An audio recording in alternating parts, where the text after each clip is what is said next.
Chapter 2. The Earthen Pot. Bhai, wo kya hai? He asked, pointing toward the corner near the water storage tank. We squinted through the rain, and there it was, an old, dusty earthen pot, matka, partially hidden behind the tank. Strange thing was, in the past 6 months, none of us had ever noticed it before. Curiosity and a bit of beer got the better of us. We walked over to it, wiped off the dust, and started messing around with it like drunk idiots. We even took a few silly pictures. Then, for some reason, maybe just a drunk impulse, Mayank picked it up and threw it off the terrace, straight down to the garbage area of the society. Crash! The pot shattered on the ground far below. From 26 floors up, we could barely see, but as lightning flashed for a second, we all clearly noticed something strange. Ash. A black cloud of ash spreading from the broken matka.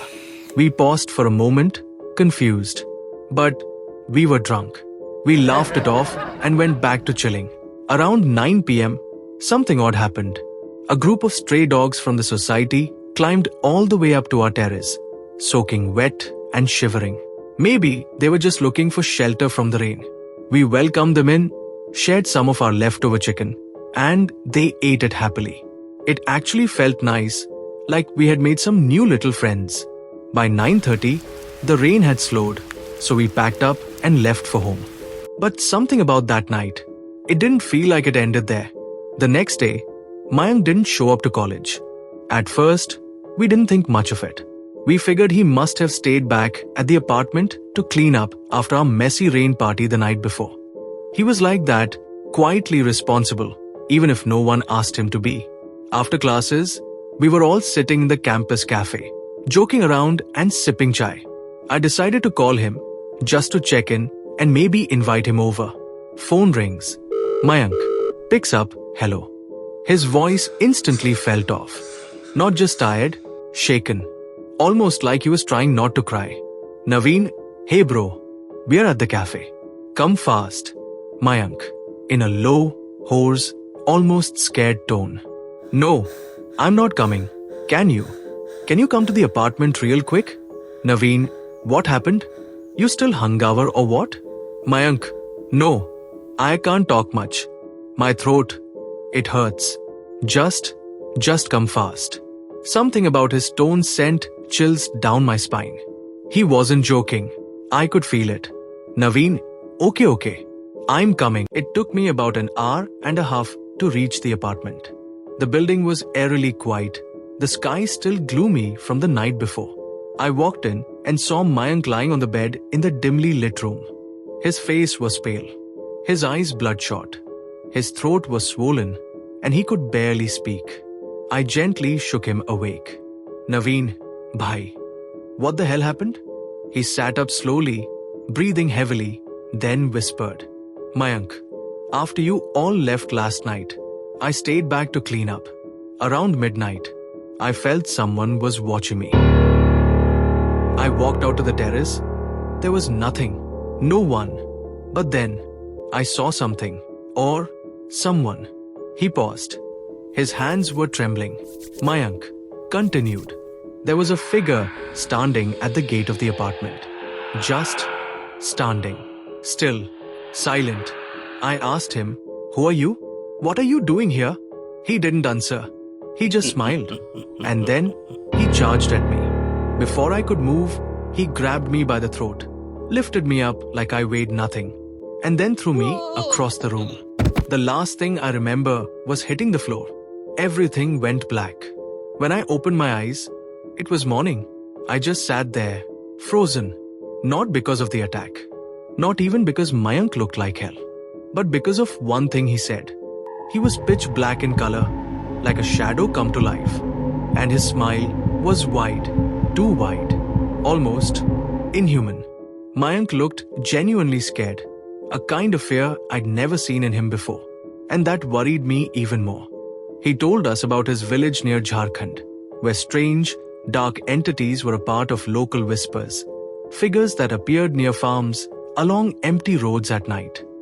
He had even seen some with his own eyes, lurking at the edge of the woods, Living alone up here, on the terrace of a 25-story building, for 6 months was already hard. But what he described sounded like something else entirely.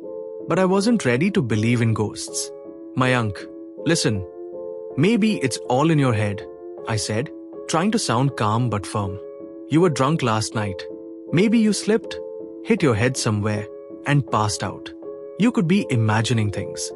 He looked down, silent. I could see the conflict in his eyes between what he'd experienced and what he wanted to believe. Don't let this get inside your head, I added, my voice lowering. Get some rest. Tomorrow will be better. And please, no more drinking for now. I left the apartment with a tight knot in my chest.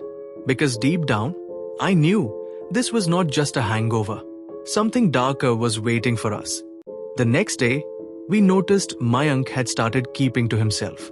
He barely spoke and seemed lost in his own world. We were all worried, but tried to ignore it, hoping he'd come around with time. Meanwhile, we kept visiting the apartment, having our usual parties. Even the society dogs had become our friends. They'd run up to the terrace whenever they saw our car. We fed them all kinds of non-vegetarian treats and sometimes playfully offered them a sip of liquor, though they always refused. 2 weeks passed, but Mayank's behavior didn't change. He stayed quiet and kept to himself, never opening up to us. One morning, I realized I'd left my charger at the apartment. I needed it urgently, so I decided to go there before college. I reached the society around 8 a.m. After parking my car, the guard greeted me. We exchanged simple hellos, but then he mentioned something strange. There was a power cut last night. The whole area was without electricity for hours. Lights only came back about half an hour ago. I told him Mayank might have been alone in the dark and thought I should check on him. The guard shook his head and said, "You don't need to worry. He was with me all night." I blinked. What? Yeah, he came down right after the electricity went out and stayed with us the entire time. But it's strange, he barely spoke. My heart sunk. I climbed up to the apartment, my mind racing. Why did Mayank come downstairs in the middle of the night? Why was he so withdrawn? We had recently installed a new inverter at the apartment, so power shouldn't have been an issue. Mayank was the bravest among us. Fear was never something he showed. When I reached the door, it was unlocked. I opened it and saw Mayank lying on the bed. The lights were on. That was odd. He never kept the lights on at night, and this was morning. I gently shook him awake. Bro, what's going on? Why are you acting like this? He turned slowly, his eyes tired but sharp. What are you doing here? You never come this early. I just came to get my charger, I said. But tell me, why were you with the guard all night? Mayank sighed deeply. Bro, I couldn't sleep.